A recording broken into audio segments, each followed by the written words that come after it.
सभी बंधुगण जोड़ लेंगे दोनों हाथ, झुका लेंगे हाथ, ओंकार ध्वनि के साथ में कनिष्ठ परमात्मा करें स्मरण।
क्या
काश काश हल्दी की जगह अध्यात्म का रंग चढ़ गया होता। हल्दी की जगह इन शास्त्र का रंग चढ़ गया होता। हल्दी की जगह वीतराग वाणी का रंग चढ़ गया होता तो आपको घोड़े पर न चढ़ना होता। एक बार चढ़े, एक बार घोड़े पे चढ़े कि अब करना कठिन है। प्रिय आत्मा, इसीलिए आज आचार्य भगवान कह रहे हैं कि बनते एमपी में बुंदेलखंड में दूल्हे को बोलते हैं बनना और दुल्हन को बोलते हैं बन्नी। क्या बोलते हैं? बनना और बन्नी। तो भैया बनना बन्नी बनते तो जीवन काल निकल गया, लेकिन जो बनना था वो आज तक हम बन नहीं पाए। अगर वो बन गए होते तो समय नहीं लगता आदिनाथ भगवान को मोक्ष प्राप्ति में अधिक समय लगा, लेकिन भरत को समय नहीं लगा। महावीर को समय नहीं लगा, नेमिनाथ भगवान को समय नहीं लगा। बाल ब्रह्मचारी को तो सौधर में इंद्र भी नमस्कार करता है। बाल ब्रह्मचारी को तो चक्रवर्ती भी नमस्कार करता है। मैं कहता है सतखंड का वैभव, सतखंड का राज एक तरफ और बाल ब्रह्मचारी एक तरफ। कुमारे ब्रह्मचारी नमः। कुमार अवस्था में जिन्होंने ब्रह्मचर्य को धारण कर लिया है उनको देव भी नमस्कार करते हैं। इसलिए हे प्रिय आत्मन, किसी की शरण में जाओगे, प्रभु की शरण में जाओगे तो संकट हरेंगे। क्या? प्रभु की शरण में जाओगे तो संकट हरेंगे और प्रिया की शरण में जाओगे तो संकट बढ़ेंगे। एक तरफ थली का टुकड़ा रखा हुआ है। क्या रखा हुआ है? एक तरफ थली का टुकड़ा रखा हुआ है और एक तरफ चिंतामणि। देखो कितना याद है सबको। इष्टोपदेश के ज्ञाता पुरुष बैठे हैं यहाँ पर। क्या? इष्टोपदेश ग्रंथ के ज्ञाता पुरुष बैठे हैं। देखो उदाहरण हमने बोला कि यहाँ सबको आ गया, वृद्धों को आ गया, क्योंकि पढ़ रहे हैं, इसीलिए तो बढ़ रहे हैं। एक तरफ चिंतामणि रत्न रखा हुआ है भैया और एक तरफ थली का टुकड़ा रखा हुआ है। बुद्धिमान किसमें आदर करेगा, किसको चाहेगा? बोलो। इधर चिंतामणि दिव्य इतापिन्याकखण्डिकं ध्यानेन चेतो वेलभ्ये क्वाद्रियन्तां विवेकिना। एक तरफ थली का टुकड़ा रखा हुआ है, एक तरफ चिंतामणि रत्न रखा हुआ है। बोलो। एक स्त्री है, एक तरफ ईश्वर है, एक तरफ पुत्र है, एक तरफ परमात्मा है, एक तरफ एक देवता है, एक को जीतने वाला है और एक तरफ तीन लोक पर विजय प्राप्त करने वाला देवता विराजमान है। बोलो क्या चाहोगे आप लोग? बोलो। साची साची इशारे से बोल रहे, इशारे से बोल रहे हैं। बता दीजिए साची साची। हम किसी से नहीं बोलेंगे। अच्छा बोल दो। किसको चाहोगे? चिंतामणि रत्न। देखो मुंह से आवाज भी निकल रही है। बोलो। हैं?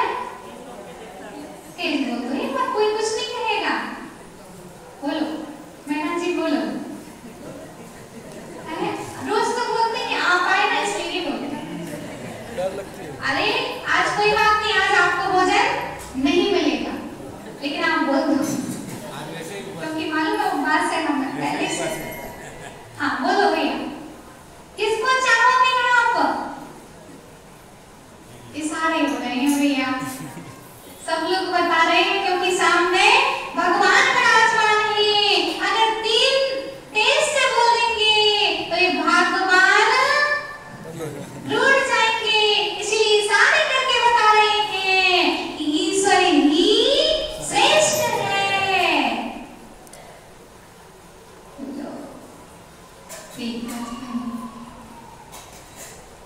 सच्चाई की ओर दृष्टि जाना चाहिए है। पिता कितना भी गुटखा खाए, कितनी भी तंबाकू खाए, लेकिन वह ये चाहता है कि मेरा बेटा तंबाकू का सेवन ना करे, मेरा बेटा गुटखा ना खाए। सत्य तो उसकी नजर में होता ही है। बोलो होता है कि नहीं? होता है। नहीं होता? होता है मोदी जी, तेज बोलो थोड़ा खाए पिए से। होता है कि मेरा बेटा तो ऐसा होना चाहिए। ऐसे ही प्रिय आत्मन आप संसार में तो रहो, लेकिन उसमें भी ये चाहे रखो कि मेरा ऐसा स्वभाव नहीं है।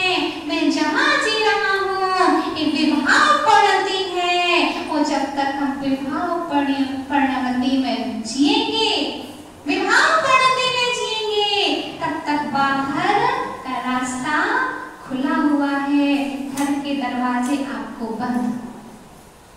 क्या? जब तक आप विवाह में रहोगे तब तक विवाह का दरवाजा आपके लिए बंद। किसका दरवाजा बंद? दिलीप जी बोलो। विवाह का। जब तक आप विवाह में जी रहे हो, बाहर में जी रहे हो, तब तक विवाह का दरवाजा बंद। और जिस दिन बाहर का दरवाजा बंद हो जाएगा, उस दिन भीतर का दरवाजा खुल जाएगा और आपको विवाह का वैभव प्राप्त हो जाएगा। किसका वैभव? विवाह का वैभव आपको प्राप्त हो जाएगा। इसीलिए आचार्य भगवान अध्यात्म की गंगा में हमको नहलाने का प्रयत्न कर रहे हैं, क्योंकि महान लोग तो वही होते हैं जो मिल बांट करके भोजन करते हैं। ऐसा नहीं कि अपना काम बनता जनता। नहीं बोलेंगे आधा प्रवचन आपके द्वारा, आधा हमारे द्वारा, क्योंकि हमें तो पूरा आता ही नहीं, ठीक है ना? तो ऐसा नहीं करना चाहिए कि इतना आया पूरा हमने ही कर लिया। इसलिए आचार्य भगवान पूज्यपाद स्वामी कह रहे हैं कि हमने जो भोजन का स्वाद लिया है, उस भोजन का स्वाद भी आप लो, जिस करनी से हम महानता को प्राप्त हुए हैं। अगर वह करनी हम सभी करते हैं तो हम में और उनमें कोई भेदभाव नहीं है। चलो चलते हैं आज 27 नंबर श्लोक में, धीरे धीरे बढ़ते बढ़ते हम आज 27 नंबर श्लोक में पहुंच चुके हैं। आज बताते हैं परमात्मा भावना भाता हूँ। किसकी भावना भाता हूँ? पति की? पुत्र की? नहीं। क्या है की? परमात्मा। अच्छा ठीक है। त्यक्तेवं बहिरात्मानं मंतरात्मा व्यवस्थितः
अच्छा, आप लोग तो कभी गिनते ही नहीं हो, क्योंकि जेब में से ऐसे निकाल लेते।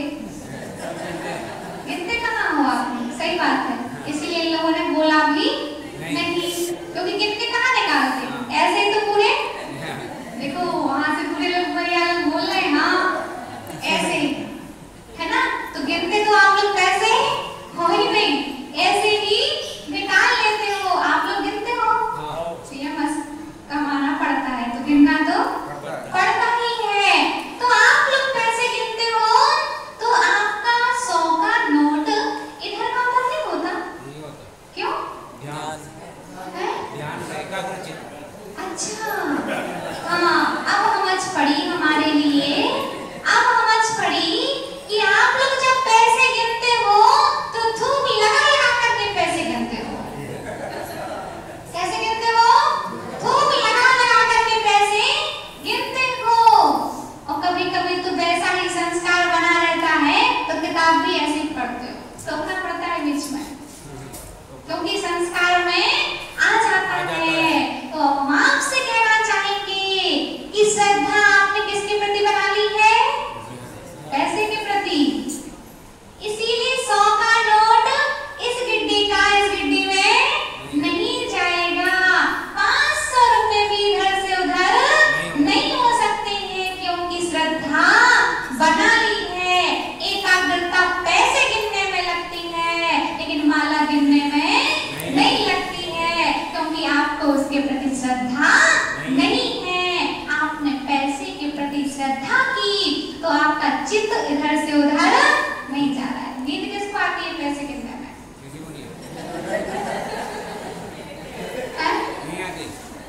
और कपड़ में किसी को आती हो तो बता दो। नैन्सी के पापा हैं? किसको आती है पैसे गिनने में नींद? नहीं आती। ज्यादा हो जाए तो भी नहीं आती। और हम कह दें कि एक माला गिनना है तो कब माला छूट जाएगी? कब?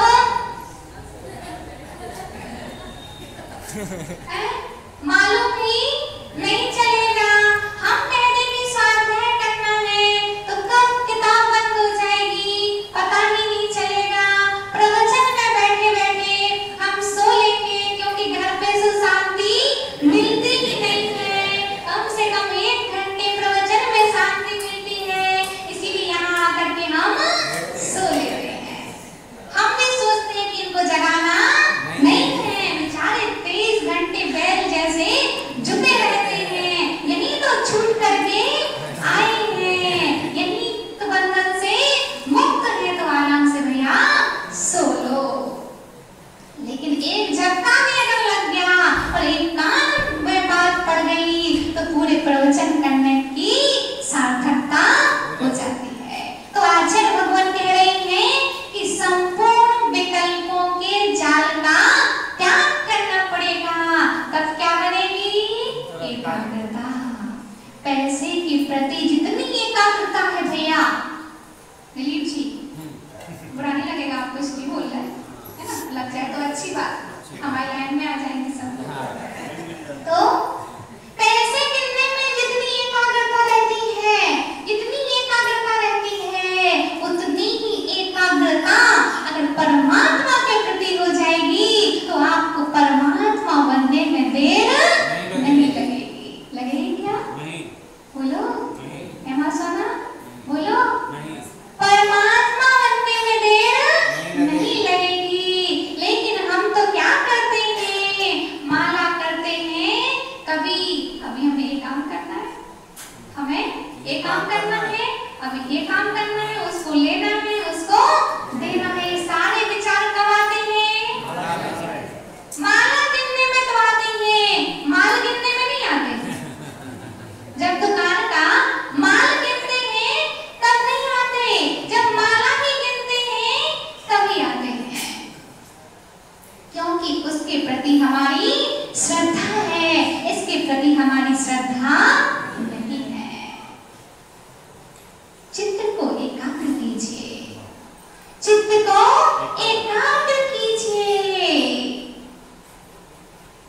चित्त को तो एकाग्र मन से गिनते हो, तो चित्त को भी गिनने का प्रयास कीजिए। जब परिणाम भी आप गिनने लग जाओगे कि मेरे अभी कौन से परिणाम चल रहे हैं, क्या इस परिणाम से जिस समय मुझे क्रोध आया है, इसी परिणाम से अगर मेरा आयु बंद हो गया तो मुझे कौन सी गति प्राप्त होगी। मायाचारी करते समय मुझे अगर आयु बंद हो गया तो कौन सी गति प्राप्त होगी। छल कपट करते हुए, निंदा करते हुए, चुगली करते हुए मुझे आयु बंद हो गया तो मेरी गति कौन सी होगी। विचार कीजिए। प्रत्येक बात बात में रस भरा हुआ है। आचार्य पूज्यपाल स्वामी की पर बार बार बतला रहे हैं कि संपूर्ण विकल्पों से मुक्त हो जाइए। पूजा कर रहे हो तो सिर्फ पूजा ही कीजिए, वरना घर पर मेहमान तो नहीं आ गए होंगे। बच्चे को स्कूल भेजना है, कपड़े भी धुल के डालना है, दूध वाला तो नहीं आ गया होगा, बाहर कच्चे केले मिल रहे हैं। क्या बाहर अभी मंदिर के बाहर वो एक आंटी बैठी होगी, वहां पर कच्चे केले मिल रहे होंगे, और नहीं हम थोड़े लेट हो जाएंगे तो पूरे बिक जाएंगे। ये पूजा हो रही है कि अंदर सब्जी बिक रही है। वो लोग कहाँ हो, सही नहीं है, हम गलत बोल रहे हैं। हम गलत बोलते कहाँ हैं आपसे। सही लोगों से सही तो बोलना ही पड़ेगा। क्या सही लोगों से सही है। एक आती है, एक जाती है, एक आती है, एक जाती है, एक आती है। ऐसी रहट के पास में वह घोड़े को पानी पिलाने ले गया, लेकिन घोड़े ने वहां पर क्या देखा, ज्यों ही रहट चलती उसकी आवाज आती। क्या होता, उस वह रहट चलती, उस रहट के चलने की आवाज आती और घोड़ा फिर नहलाता और पीछे की ओर बढ़ जाता। विदेशी ने बोला कि हे सज्जन पुरुष, मेरा घोड़ा बहुत प्यासा है, इसको क्या करना है, पानी पीना है। इस रहट को बंद कर दो तो मेरा घोड़ा पानी पी ले। रहट वाले ने रहट को बंद कर दिया। अब बोला कि पानी पियो, तो पानी नहीं है। क्यों नहीं है?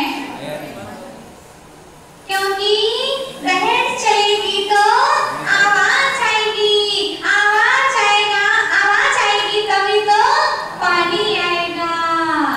उन्होंने बोला बंद कर दो, फिर बंद कर दिया, लेकिन पानी पीने नहीं मिला। ऐसे ही प्रिय आत्मा हम आपको कहाँ ले जाएंगे, जहाँ पे ले जाना चाहिए। जब तक हमें बाहर की आवाज आ रही है तब तक अंदर की आवाज आने वाली नहीं है। परमात्मा दिखाई देने वाला नहीं है। पारस को देखने की तभी सार्थकता है। क्या पारस प्रभु के दर्शन की तभी सार्थकता है, आदिनाथ भगवान के दर्शन की तभी सार्थकता है कि जब वह हमारे अंदर दिखाई देने लग जाए। क्योंकि निज का पारस निज में बैठा, निज का भगवान निज में बैठा। इसे हम बाहर खोज रहे हैं, वह कहाँ है भैया, निज में है। देखो, देखने का अंदाज बदल दीजिए तो आदिनाथ नजर आएंगे। देखने का अंदाज बदलोगे तो हर व्यक्ति में आदिनाथ दिखाई देंगे, और अंदाज अगर बदल दोगे तो दुश्मन नजर आएंगे। क्या अंदाज बदलते ही सामने जिनेंद्र देव जैसा व्यक्ति दिखाई देता है, और अंदाज बदलने पर सामने वाला व्यक्ति जिंदगी की तरह दिखाई देता है। अंदाज बदलिए।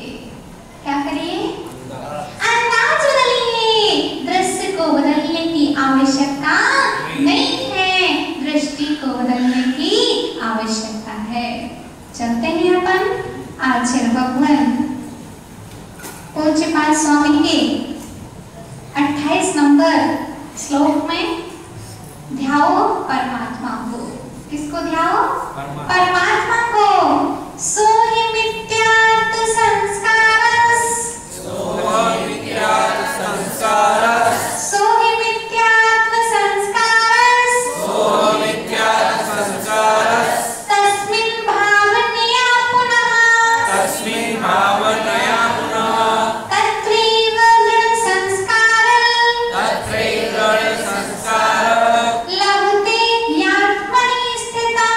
लभते यात्मनि स्थितम्।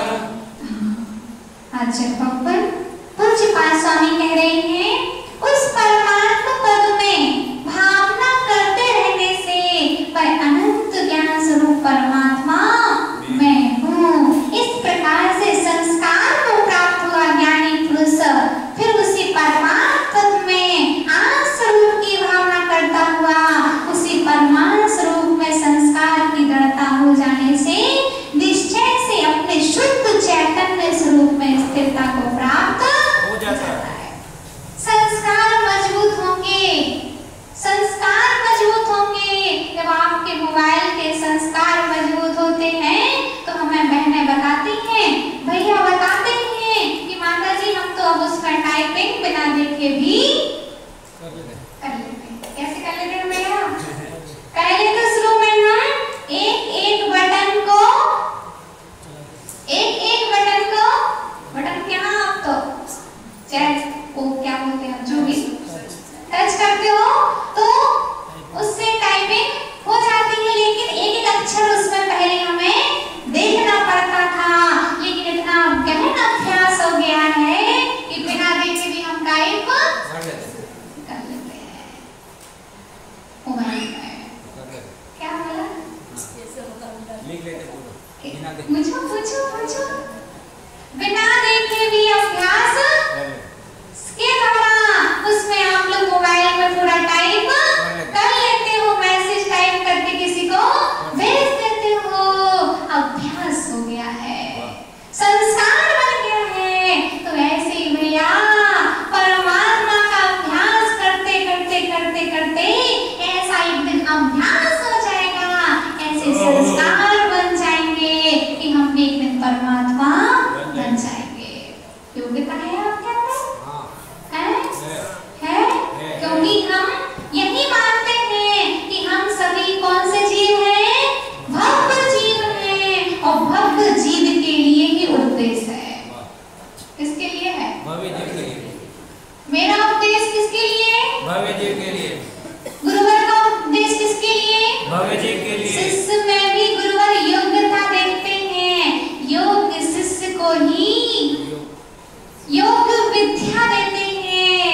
अरहत बलि के दो शिष्य कौन कौन? अरहत बलि के पुष्पदंत और भूत बलि।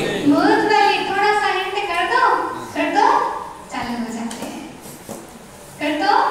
चालू हो जाते हैं, तो पुष्पदंत और भूत बलि धरसेन आचार्य भगवान ने योग्य शिष्य की योग्यता को तराशा और योग्य शिष्य ने षटखंडागम जैसी महान ग्रंथों की रचना कर दी, जो अपन बोलते हैं निर्वाण स्तुति में धवला अक्षर अरिहंत बराबर।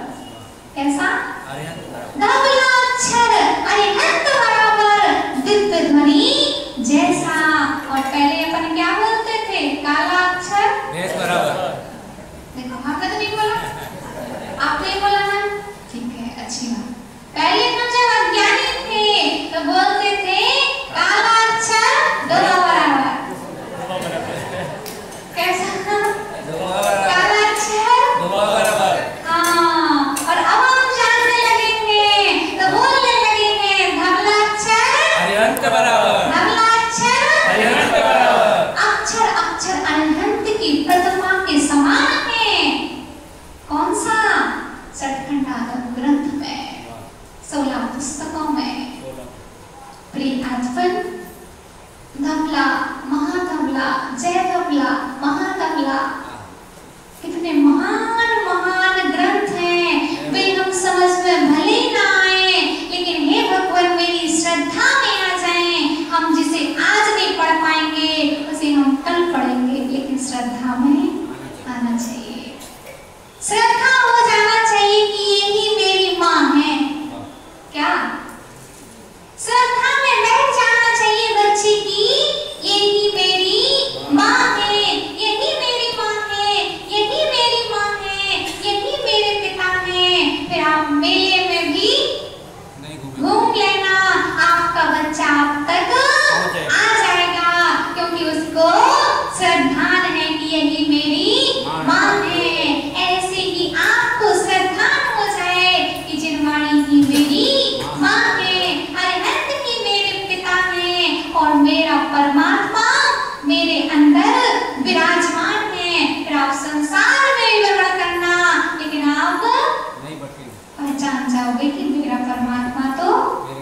तो उत्पन्न नहीं हो सकते हैं, इसीलिए एक ऐसे भी भव्य होते हैं और एक अभव्य होते हैं जिनके यहाँ पर अब क्षमता ही नहीं है पुत्र उत्पन्न करने की, बंध्या स्त्री के समान। ऐसे ही एक अभव्य होते हैं जिनको कितने भी निमित्त मिल जाएं, क्या कितने भी निमित्त मिल जाएं, लेकिन मोक्ष प्राप्त करने की योग्यता उनमें नहीं हो सकती।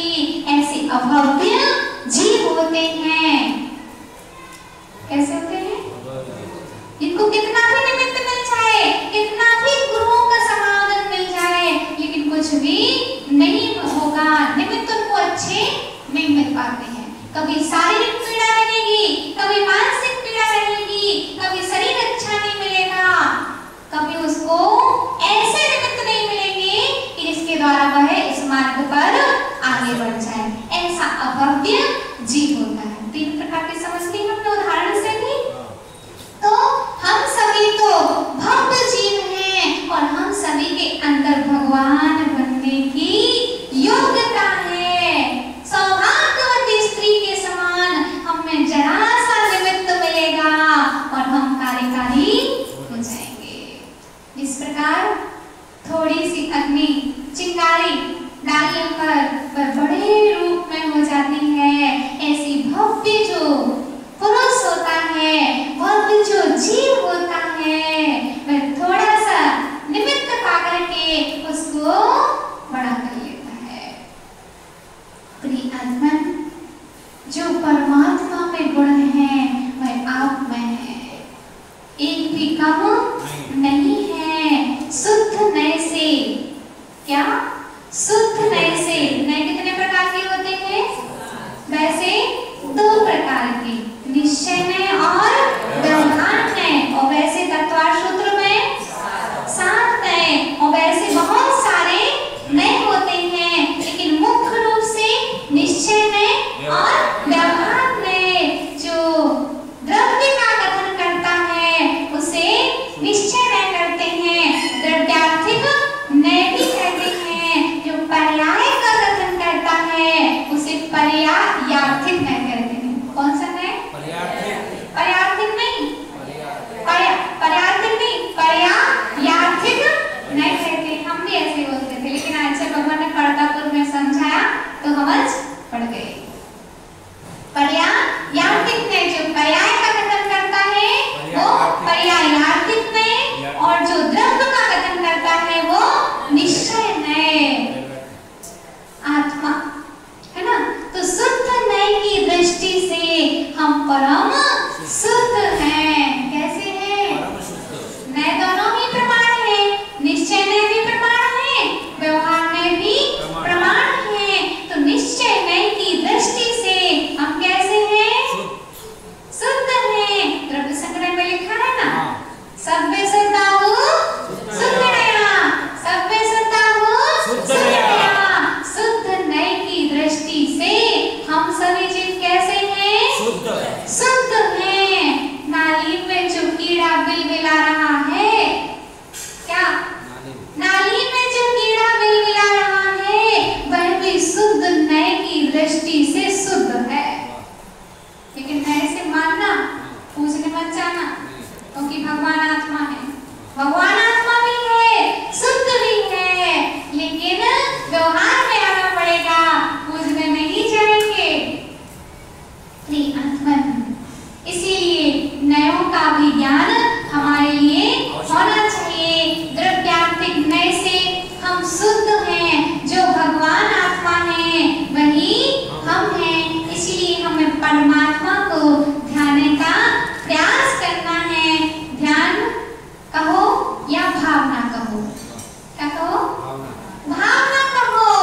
भावना के भी दो अर्थ हैं, एक भावना भावना, और भावना का अर्थ भी ध्यान होता है। तो आपको ध्यान की उत्कर्षता को प्राप्त करना है, जितना अभी हो सकता है उसको अभी करना है, जो बाद में हो सकता है उसे बाद में करना है।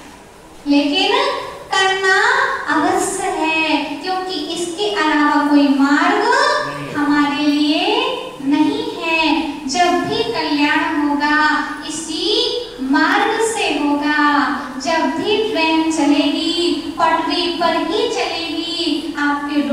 चलने वाली नहीं है। जब भी कल्याण होगा तो इसी मार्ग से होगा। जैनेश्वरी दीक्षा पीछे सब लोगों के लिए है ना। जैनेश्वरी दीक्षा अंगीकार करके ही होगा, मुनि दीक्षा अंगीकार करके ही होगा। लेकिन अभी हम मुनि नहीं बन सकते हैं तो कम से कम आदिका बनने का तो प्रयास कर सकते हैं। इसलिए आपको एक चीज और बता दें कि बुंदेलखंड में तो इतने छोटे से बच्चे से पूछोगे आप क्या करोगे तो वह यही कहेगा कि हम मुनिराज बनेंगे। तोतली भाषा में बोलता है क्या बनोगे? मुनिराज बनोगे, क्योंकि उनके माता पिता जन्म से सिखाते हैं कि बेटा बड़े होकर के तुम्हें मुनिराज बनना है, तुम्हें आदिका माता जी बनना है। और यहाँ पूछेंगे आपसे तो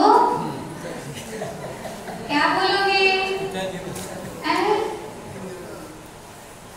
दूसरे का बेटा लेगा तो उसके लिए हमारी अनुमोदना, दूसरे की बेटी दीक्षा ले तो उसके लिए अनुमोदना। प्रिय आत्मन, लेकिन आपकी बेटी, आपका बेटा इस मार्ग पर अगर बढ़ना चाहे तो उसको बढ़ने देना और बोलना कि मैं तो मजबूर थी, मैं इस मार्ग पर नहीं बढ़ पाई, लेकिन तुम मजबूती से इस पर साधना करना, कभी किसी को रोकना नहीं। क्योंकि एक बेटी को मोक्ष मार्ग से रोकना उतना ही पाप का कारण है जिस प्रकार एक आदिका माता जी को जेल में रखना। कितना? चाहे एक माता जी, आदिका माता जी को जेल में बंद कर दो, चाहे अपनी बेटी को माता जी बनने से रोको, उतना ही पाप का बंद होता है। इसीलिए हम नहीं बढ़ पाए, तुम बढ़ो।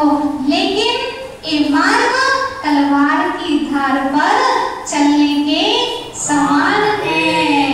कैसा है? तलवार की धार पर चलने के समान है। इस पर बढ़ जाना, लेकिन कभी पलट के मत देखना। जिस प्रकार विवाह होने के बाद में बस ससुराल के ही हो जाते हो, ऐसे ही दीक्षा होने के बाद में मां अपने हो जाना, किसी दूसरे के मत होना। क्या? सिर्फ अपने हो जाना, दूसरों के मत होना, यही सच्चा मार्ग है। इस मार्ग में तो तत्काल में कठिनाई दिखाई देती है, लेकिन त्रिकाल का सुख प्राप्त होता है।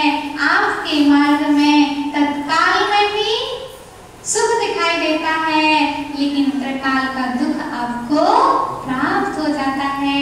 इसलिए लगन लगाना है तो प्रभु से ही लगाना। बोल तुमसे लागी लगन, ले लो अपनी शरण, पारस प्यारा, मेटो जी संकट हमारा।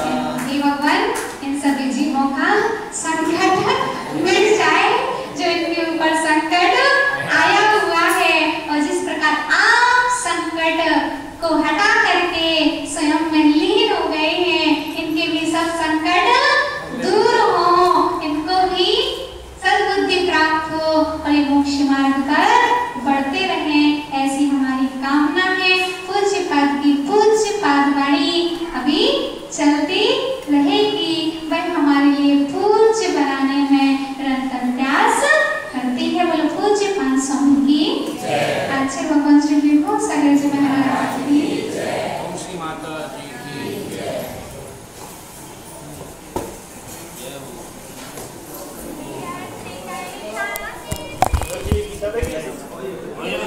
लाइट बंद हो गई, लाइट बंद हो गई।